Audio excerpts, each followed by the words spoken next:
நண்பர்களே, உங்கள் smart phone ஒரு நாளைக்கு எத்தனை முறை அறிவிப்புகளால் ஒலிக்கிறது?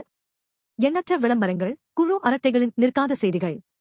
அனைத்தும் என்னை பார், என்னை பின்பற்று என்று கூக்குரலிட்டு நமது கவனத்தையும் இதயத்தையும் திருடுகின்றன.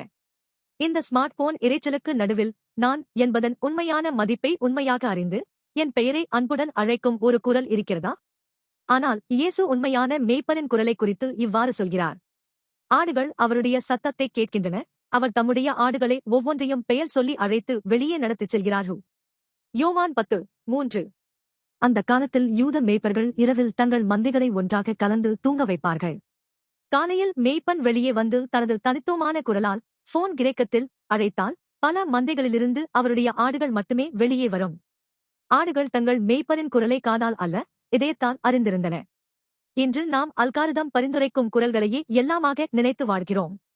ஆனால் அல்காரிதங்கள் நமது பணப்பையையும் நேரத்தையும் மட்டுமே விரும்புகின்றன. அவை நம்மை முழுமையாக பயன்படுத்திவிட்டு நாம் பயனற்றதாகிவிட்டால் கொடூரமாக தூக்கி எறிகின்றன. இதுதான் இந்த உலகின் விதி.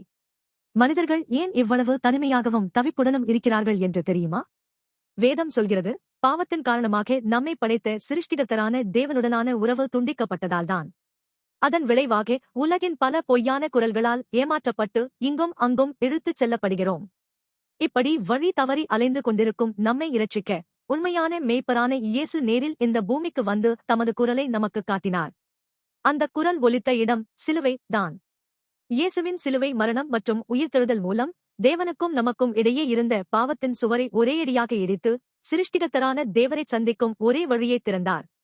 இயேசுவின் சிலுவை மற்றும் உயிர்ப்பு மூலம் தேவன் நமக்கு சொல்கிறார், நான் உன்னை இவ்வளவு நேசிக்கிறேன். நீ பாவத்தில் அலைந்து மரணிப்பதை பார்க்க என்னால் தாங்க முடியவில்லை, அதனால் என் மகனின் உயிரைத் தந்து உன்னை நேசித்தேன். தேவன் தமது உறுதியான அன்பை நமக்கு உறுதிப்படுத்தினார். இந்த அன்பின் குரலை நம் இதயத்தில் ஏற்றுக்கொள்ளும் தருணத்தில் நாம் தேவனுடன் நெருக்கமான உறவை பெறுகிறோம் மற்றும் எந்த பெரும் புயலையும் சோதனையையும் வெல்லும் வல்லமையை பெறுகிறோம். அன்புள்ள நண்பர்களே, உலகின் எண்ணற்ற இரைச்சலுக்கு நடுவில் நமது ஆத்துமாவை எழுப்பி ஆறுதல் தரும் ஒரே இரட்சிப்புச் செய்தி இயேசு கிறிஸ்து மட்டுமே. இந்த நேரத்தில் உங்களுக்காக தம் உயிரை தந்த இயேசுவின் குரலுக்கு உங்கள் இதயத்தின் கதவை திறந்து பதிலளிக்கும் நீங்களாக இருக்கும்படி நான் உள்ளார்ந்து விரும்புகிறேன்.